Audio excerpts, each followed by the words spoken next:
and it's not Mount Sinai, by the way. But she said, oh, that's Mount Sinai. Okay, yes, ma'am. And so they call it they still call it Mount Sinai. There's still a monastery there. It's not in Sinai Peninsula. It's in Arabia. Read Galatians 4. But they're in this trash can in this old monastery. This guy was visiting. He said, what's this old scroll? He said, oh, we don't know. It's been in there for years. You know. He pulled it out. It was a copy of the Bible, if you can call it that, from 380 or 350 A.D. And so that one's called Sinaiticus. Well, these three scrolls do not agree with each other on anything, nor do they agree with the real Bible. Okay, they're all different. The Catholics, or the monks, translated these three ancient scrolls into Latin centuries ago, and it became known as the Latin Vulgate. Vulgate for vulgar means the common language. Okay. Then the Catholic, by the way, the Latin Vulgate was a really good translation of a bad book. Then the Catholics came along in 1582 and translated the Latin Vulgate into English with the Douay Confraternity or the Douay-Rheims version of the Bible. And that was a really good translation of a bad book. Then two guys named Westcott and Hort came along. I've got their book here someplace on the table. Westcott and Hort came along, and they were going to make a new, here we go, the Westcott-Hort Only Controversy. A little bitty booklet about, if you want to study this, just $2 from our ministry. Westcott and Hort were two Greek scholars. I don't know if they were even Christian or not. They probably claimed that they were, like a lot of people do. Okay? But they took these three old ancient manuscripts. They didn't agree with each other, but their thinking was, these are older, therefore they are better. Not by Lincoln Park.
When Marines join the Marine Corps, they're joining an organization that has thousands of predecessors who built a reputation. We're the toughest, most feared force in the world. And we don't surrender that reputation except at our own peril. The reason nobody wants to fight us on the battlefield is because they know our reputation, whether it be Belleau Wood or Iwo Jima. They know what we're like. And so you don't want to surrender that reputation. Every Marine who comes in the Marine Corps, every single one of us, must leave the Marine Corps in as good a condition or better than we received it.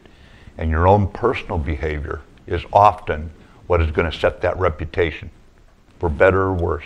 And no Marine has the right to reduce our reputation.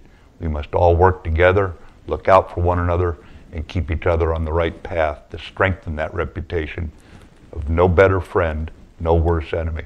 That's what we're all about.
The deaf, or the seeing, or the blind, have not I the Lord?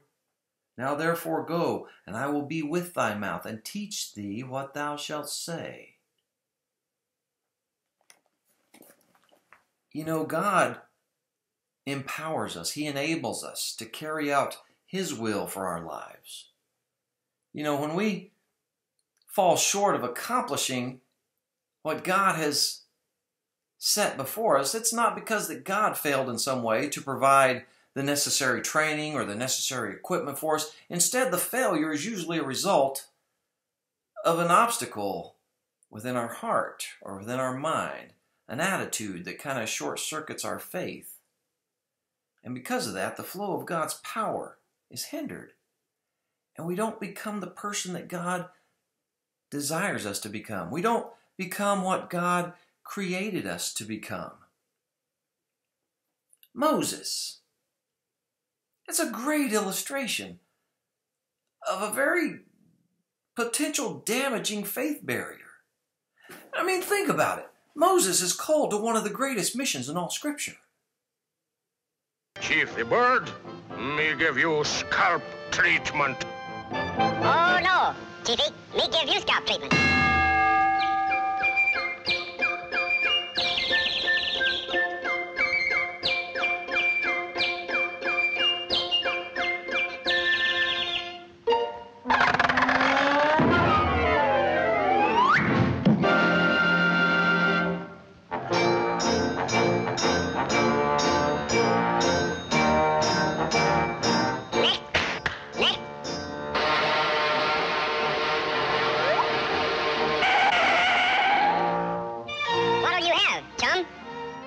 I want you for to give me the whole works, Figaro. Okie dokie.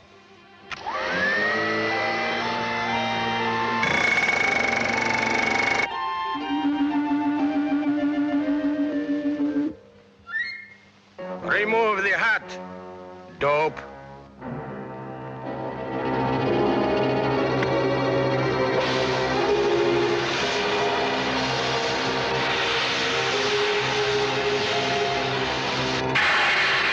Low numbers of dollars. Okay. You know, so $10, $20, and $10, of course, $20, maybe even high single digits. Of course, right. We have Moore's Law on our side, so if we can't afford one today, we just stay alive. I'm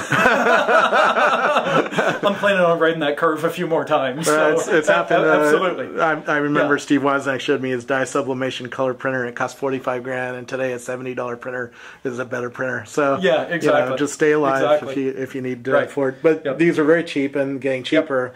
Yep. So lots of things we've been playing with them, Yeah. like you say, very cheap, getting cheaper. Whether or not they actually sit there in a separate form or they get embedded into something else that is, you know, that's around. Well, the Nest thermostat, I think, has one. Or Totally. So, you know. I believe the Nest thermostat has one.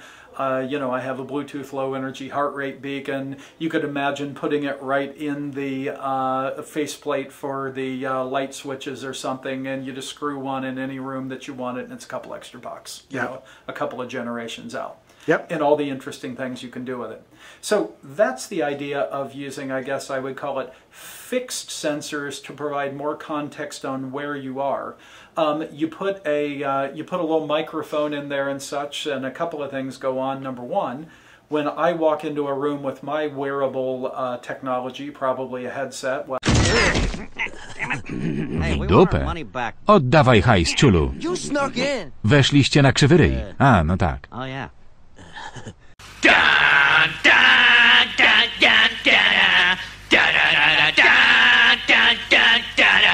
$100 a day. Think of all the people we could help with, all the people. Give them a call, and then you take their money. Okay. All right, well, boys, you have the right instinct. You see, selling magazines is serious business. If we spend too much time laughing on the job... Number one. Me. You dumbass. Sometimes they show boob. Me. Let's get right down to it. Okay, class. Today we're going to for the class. Compose a haiku for the... Your block? Okay. Esas pavas todavía viven en Highland. Porque molaría. ¿Queréis ver algo que mola de verdad?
You need money for the meter, money for the toll. Don't turn on the heater, daddy's on the door. They tell me that the devil pays good money for your soul. We don't got no dough. Tell me there's $1 in the pocket of your jeans. Need money for the baby, the bacon and the beans. I'd buy you a dozen roses, but I just don't have the means. Don't got no dough. Sorry, Mr. Landlord, I cannot pay the rent. Run down to the bank and ask them where my money went.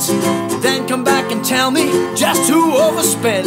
Mister, let me tell you, I blame the government.